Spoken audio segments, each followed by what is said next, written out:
네, 오후장에 집중해야 할 섹터와 종목에 대한 이야기 나눠보겠습니다. 오후장의 선택과 집중, 주식명가 MTNW 김성준 어드바이저와 만나보겠습니다. 위원님 어서 오십시오. 네, 안녕하세요. 네, 우선 미증시는 이틀 연속 상승 마감됐고 우리 시장도 오늘까지 외국인이 코스피 시장에서 외국인 기관이 순매수에 나서게 되면서 같이 가나 했는데 코스닥은 장 초반 대비해서는 힘은 조금 빠진 상황입니다. 이 안에서 어떤 섹터가 시장을 이끌어가는지 체크해 보겠는데요. 뭐니 해도 어제도 그랬듯이 오늘도 반도체 빼놓을 수는 없을 것 같습니다. 삼성전자의 사직생 각오도 있었고 GTC 2025에 대한 이슈도 있고요. 마이크론 실적에 대한 기대감의 추가 강세 흐름 나타냈습니다. 삼성전자가 주요 저항대 돌파가 나왔고 오늘 과연 연속성을 이어갈까 했는데 정말 그 연속성을 이어가게 되면서 6만 원 목전까지 왔거든요. 그래서 여타 반도체 소부장단들도 같이 올라오고 있습니다. 이 반도체 단들 어떻게 보실까요? 기본적으로는 일단 환경은 상당히 좋은 것 같습니다. 최근에 이 DDR4 이제 재고도 계속해서 소진이 되고 있는 모습이 나타나고 있고, 그리고 2분기 안에는 이제 DDR5 중심의 가격 반등에 대한 기대감들도 여전히 지금 유효한 상태에서 알리바바가 이제 실적 컨퍼런스에서 AI 캐펙스 확대를 발표를 하면서 서버용 디램 구매를 늘리겠다라는 그런 얘기까지 좀 더해지면서 최근에 이 수요 대비 공급이 다소 좀 부족한 환경 속에서 이런 이슈까지 더해지면서 또 최근에 중국의 이관신 정책으로 인해서 어떻게 보면 계절적 비수기임에도 불구하고 계속해서 좀 소진해가는 그런 수요를 좀 늘리는 그런 모습이 나타나고 있기 때문에 환경적으로는 여전히 좀 좋은 움직임이 진행이 돼가고 있다라고 보여지고요. 그리고 말씀하셨던 것처럼 이제 엔비디아 GTC 2025를 여전히 좀 기대감들은 살아있다라고 좀 보여지고요. 여기에서 이제 차세대 GPU 루빈의 공개와 함께 HBM4 이런 부분들에 대한 역시 부각 가능성 여전히 유효하다 보여지고, 그에 따라서 발열 이슈와 관련해서 유리기판이라든지 또 액침 냉각 이런 부분에 대한 기대감, 또 속행과 관련된 이런 기대감들이 여전히 유효한 상태가 진행이 되고 있는 부분들인데요. 물론 지금 최근에 삼성전자가 상당히 외국인들의 매수가 좀 집중이 되고 있어서 어떻게 보면은 이제 외국인들의 좀 귀환을 아직 이틀에 불과합니다만 조심스럽게 좀 기대할 수 있는 그런 기대감까지 더해지고 있는 그런 환경이고, 그렇다면은 오늘은 상대적으로 좀 코스닥이 다소 좀 부진합니다만은 그래도 여전히 그런 관련된 모멘텀이 살아있다는 측면에서 본다면은 오후장에는 이제 이러한 반도체에 관련된 코스닥에 있는 이런 종목군들도 다시 한번의 좀 기회의 요인으로 잡아보는 것도 좋은 전략이 될 것 같습니다. 네, 오후장 들어서서 관련한 종목들 잡아보는 것도 기회가 될 수 있겠다 말씀해 주셨고 올 2분기부터 디램 수요 회복에 대한 기대감 있다는 점 체크포인트로 언급해 주셨습니다. 그럼 다음 섹터로 넘어가 본다면 조선에 대한 이야기에 더불어서 우크라이나 휴전과 관련한 이야기를 먼저 나눠봐야 될 것 같습니다. 재건의 시간이 다가오는 거라면 오히려 우리는 이 이슈가 해소가 된다라는 측면에서 해석을 해봐야 되는 건지 궁금한데 어떻게 보실까요? 사실 재건에 소요되는 예산이 이제 1,000조가 넘는다라는 이제 분석들이 지금 나오고 있는 상황이고요. 물론 이제 미국이 상당히 전쟁에 막대한 자금을 또 이제 대주기도 했었지만 최근에 유럽은 계속해서 또 이제 우크라이나 지원 관련된 예산안을 계속해서 확정을 하면서 더 추가 지원에 대한 얘기들을 좀 논의를 하고 있습니다. 이러면서 최근에 유럽에서도 이 재건 관련된 회사들의 주가 움직임들을 상당히 좀 큰 폭으로 좀 상승을 한 그런 측면들이 있는데요. 우리가 여기서 한 번 더 생각을 해볼 것은 역시 전쟁에 미국이 주로 막대한 자금을 댔고 최근에 유럽까지도 좀 더해지고 있습니다. 그렇다면은 그 우크라이나에 돈을 많이 썼던 그런 나라들을 중심으로 아마도 재건 사업에 참여를 하게 될 것으로 좀 보여지고요. 어떻게 보면은 상대적으로 좀 적은 돈을 지금 쓴 우리나라 입장에서는 상대적인 후순위가 될 수 있다는 측면들도 우리는 고민을 해봐야 될 것 같고요. 사실 재건 관련주들이 이런 이슈로 인해서 주가도 상당히 지금 큰 폭으로 좀 올랐습니다. 올랐기 때문에 저는 어찌 보면은 이러한 현상들이 좀 다가올수록 주가 탄력은 최근에 좀 더디게 지금 진행은 되고 있거든요.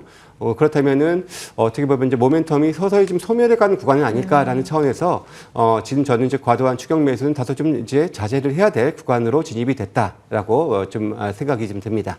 네, 모멘텀 소멸의 구간이 될 수도 있기 때문에 추격 매수는 조금 보수적인 입장에서 언급해 주셨고요. 마지막 섹터로는 조선에 대한 이야기 나눠보겠습니다. 트럼프의 측근인 하원 의장 메카시가 존스법을 수정해서 한국에서 미국 함정을 건조하겠다라고 밝히기도 했고, 하나그룹주가 오늘 또 코스피 시장에서 거래량 거래대금 상위 종목에 또 이름을 올렸는데, 전반적으로 강한 게 이게 또 오스틸 인수 재추진 소식이 있거든요.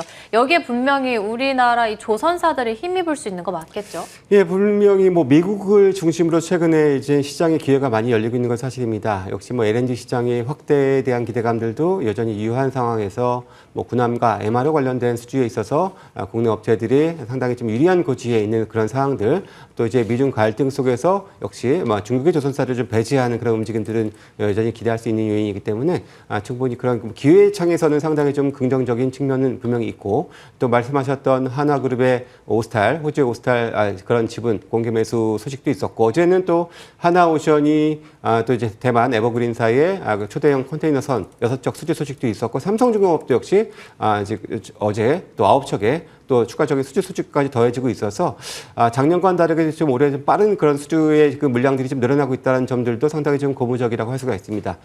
물론 뭐 조선사들이 최근에 주가 급등에서 일부 업체는 상당히 좀 밸류에이션 부담이 있는 것들도 사실이고 그런 측면이 있습니다만, 그래서 오늘 상대적으로 밸류에이션 매력이 있는 기자재 업체들, 또 엔진이라든지 또 이제 LNG 본행지 업체들, 그리고 피팅 업체들, 이런 업체들의 주가 움직임들도 상대적인 더 탄력이 있다는 측면들도 우리가 생각을 해볼 수 있을 것 같고요. 그래서 상대적인 밸류에이션 매력은 여전히 기자재 쪽에 좀 더 있다라는 생각은 좀 들고, 그래서 조선과 기자재 양쪽이 모두 다 현재 긍정적인 주가 흐름은 진행이 되고 있는 상황입니다. 역시나 조선 안에서도 밸류에 대한 매력이 있는 쪽은 탄력이 또 좋은 조선 기자재를 픽해 주셨는데, 이 관점은 이미 지난번에도 말씀해 주신 관점과 동일하게 언급해 주셨습니다. 그러면 오늘 시장에서 우리가 볼 수 있는 공략주 어떤 섹터에 있을까요? 예, 역시 저는 뭐 엔비디아 GTC 2025 관련된 모멘텀이 살아있다는 차원에서 관련한 종목을 하나 골라봤는데요. SOS랩이라는 자율주행 회사를 한번 골라봤습니다.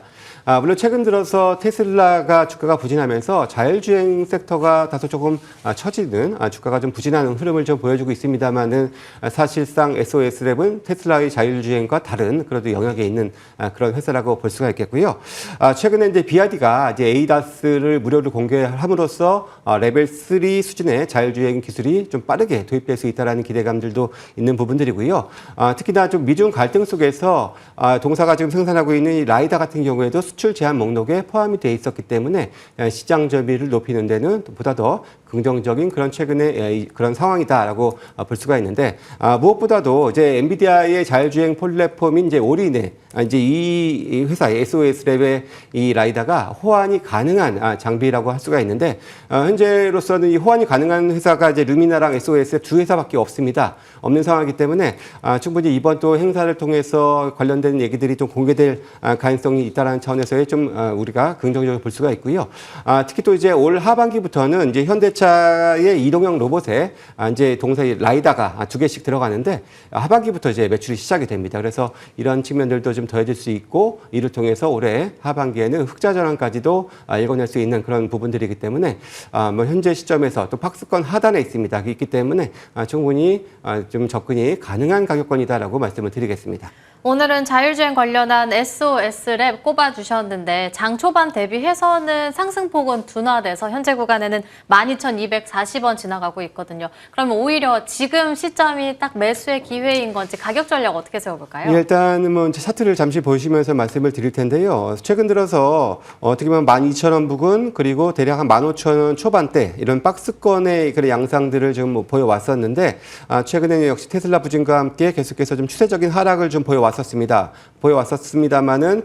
이제 추세에 그 좀 변화 가능성이 지금 있는 상황 속에서 다시금 박스권 하단까지 좀 재차 돌파를 했거든요. 그렇다면은 단기적으로 이제 엔비디아 모멘텀도 분명히 살아있는 측면들도 있고 하기 때문에 다시 한번 이전의 고점대 15,000원 정도 수준을 1차적인 목표로 제시를 해드리고요. 손절 가격은 최근 저가가 1,460원이었습니다. 저점 이탈 이전까지는 일단 보유 전략 말씀을 드리겠습니다. 오늘 공략주로는 SOS랩 언급해 주셨고요. 목표 주가는 15,000원, 그리고 손절 라인은 직전 저점이었던 1,460원으로 체크해 보겠습니다. 추가적으로 종목 점검이요. 알테오젠 위원님이 초반부터 언급해 주셨던 공략주로 꼽아 주셨던 종목인데 상승률은 22%대 넘어서고 있고요. 2조 원대 규모의 기술 수출 소식까지 나왔고 특허 분쟁 해소와 함께 목표 주가 73만 원까지 리포트 나왔습니다. 오늘 신고가 경신 나온 후에 현재 구간에는 1.9%가량 조정받고는 있는데 그래도 이제 추세 상승 시작됐다고 봐도 괜찮을까요? 예, 일단 제가 특허가 논란이 최근에 있었습니다만은 이런 것들이 어느 정도 해명이 끝났다라고 좀 말씀을 드렸었는데 어제의 이런 아스트라제네카 쪽으로의 기술 이전을 통해서 이제는 완전히 불식이 됐다라고 봐도 될 것 같고요. 기본적으로 이제 이번 3월 20일 날 이제 머크의 키트루드 ISC 임상 3상 초록이 공개가 될 예정이 있습니다. 그런 모멘텀들이 여전히 좀 살아있다라고 좀 볼 수가 있겠고요. 이 회사가 최근에 뭐 아스트라제네카 어제 계약뿐만 아니라 기존에도 바이오 시밀러 1등인 그런 산도즈와도 이미 계약이 체결된 바 있고 또 ADC 글로벌 1등 다이치 산교와도 이미 계약을 체결한 바 있습니다. 그래서 글로벌 넘버원 회사들과 이렇게 조인을 하고 있는 그런 상황들이고요. 그렇다면 저는 이번에 초록 공개도 상당히 저는 긍정적으로 좀 볼 수 있다 이렇게 보여지고 물론 이제 오늘 신고가를 돌파했다가 다시 음봉을 보여주고 있습니다만은 저는 여기에서 뭐 추가적으로 대략 42만 원 정도 수준 조정이 좀 나와준다면은 또 한 번의 재진입 기대를 좀 볼 수 있는 모멘텀 3월 20일을 잘 기억하시면서 한번 공략하신다면은 저는 뭐 다시 한 번에 또 이제 고가 돌파 기대를 할 수 있다. 라는 차원에서 긍정적으로 바라보고 있습니다. 오히려 조정이 나와서 42만 원까지 내려간다면 기회로 봐도 괜찮을 것 같다 언급해 주셨습니다. 저희가 1분가량 시간이 조금 남아서 간략하게 3A 로직스까지 본다면 SK하이닉스에 대한 낙수 효과의 상한가까지 나타내고 추가 강세 이어오다가 위원님이 공략주로 안내해 주신 이틀 만의 상승률은 16%였습니다. 오늘은 좀 조정이 나오는데 이럴 때 전략은요? 예, 아무튼 어제는 기사가 한번 나오면서 급등 후에 조금 조정을 좀 받으면서 다소간의 좀 이제 물량 꼬임 현상은 좀 생기긴 했습니다만은 현재 가격 9,000원대 이제 초반 정도까지 밀렸습니다. 그렇다면은 제가 최초에 제시해 드렸던 가격권과 그렇게 큰 차이가 없는 가격까지 다시 되밀렸거든요. 거기다가 엔비디아 관련된 그런 행사 모멘텀까지 나와 있는 소캠 관련주로서 저는 다시 한번 지금 관심이 필요한 가격까지 밀렸다 보여지고요. 일단 저 충분히 다시 한 번의 재반등 가능성 있다라고 보여지고 하반기도 상당히 좀 기대를 하는 그런 회사라고 말씀드리겠습니다. 무방이 몇 시에 준비되어 있죠? 저는 이제 항상 2시 반에 제가 진행을 하고 있고요. 오늘도 역시 마찬가지로 엔비디아 GTC를 중심으로 한 그리고 또 바이오 관련돼서 또 이제 공략을 해볼 만한 종목군들이 좀 있는 것 같습니다. 그래서 그런 종목군들과 관련된 얘기들을 오후장에 다시 한번 좀 나눠보는 시간 가져보도록 하겠습니다. 네, 엔비디아 GTC 2025 그리고 알테오젠을 필두로 한 바이오에 대한 이야기까지 나눠주신다고 하니까 꼭 함께 하셔야 될 것 같습니다. 김성준 어드바이저와 함께 이야기 나눠봤습니다. 오늘 말씀 감사합니다. 감사합니다. 네, 터닝포인트 11도 여기서 마치도록 하겠습니다. 시청해주신 여러분 고맙습니다.